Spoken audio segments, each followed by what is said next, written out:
Welcome to my YouTube channel Urmi's কিচেনে। আজকে silver cup মাছের ঝাল। মাছটাকে ভালো করে ধুয়ে নিয়েছি। ধুয়ে নিয়ে নুন হলুদ মাখিয়ে রেখে দেব।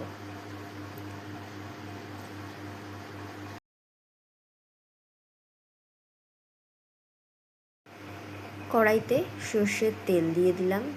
এর মধ্যে হলুদ গুঁড়ো দিয়ে আগে থেকে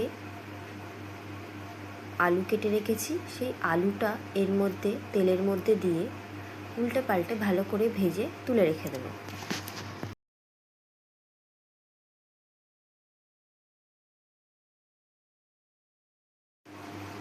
এবারে কড়াইতে মাছগুলো দিয়ে ওই তেলের মধ্যে প্রতি কটা মাছ ভালো করে ভেজে নেব। দু পিঠ লালচে করে ভেজে তুলে রেখে দেব। এইভাবে প্রতি কটা মাছ ভেজে নেব।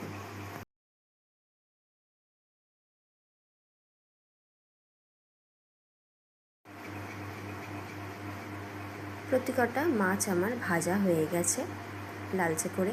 এবারে কড়াইয়ের মধ্যে শুকনো লঙ্কা, তেজপাতা, গোটা জিরে ফোড়ন দিয়ে দিন। ফোড়ন হয়ে গেলে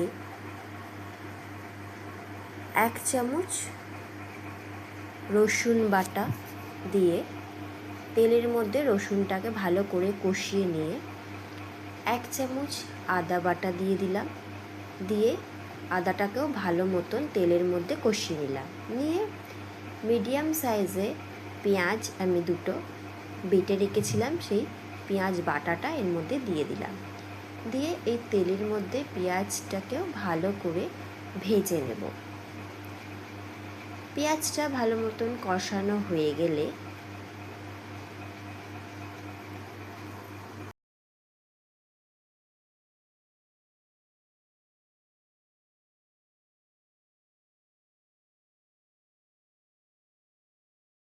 এর মধ্যে হলুদ গুঁড়ো, দুটো কাঁচা লঙ্কা চিড়ে দিয়ে দিলাম, একটা টমেটো 4 টুকরো করে দিয়ে দিলাম।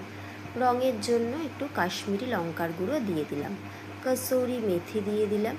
দিয়ে ভালো করে এবারে মশলাটাকে কষিয়ে নিচ্ছি। একটু জল দিলাম। মশলাটাকে ভালো মতন কষিয়ে নেব। নুন দিয়ে দিলাম স্বাদ অনুযায়ী, যাতে করে টমেটোটা ভালো মতন গলে যায়।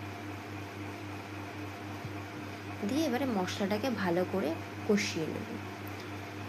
2 চামচ জিরে গুঁড়ো দিয়ে দিলাম।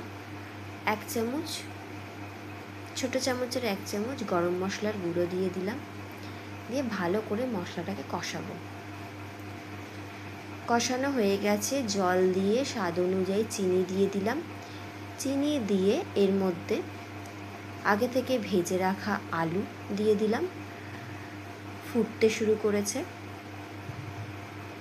এবারে মাছগুলো এর মধ্যে দিয়ে ফুটিয়ে নামিয়ে নেব। রান্নাটা খুব ভালো করে কষানো হয়েছে, তাই তেলটা উপর দিয়ে ছেড়ে দিয়েছে। হয়ে গেল আজকের আমার রেসিপি, আলু দিয়ে সিলভার কাপ মাছের ঝাল।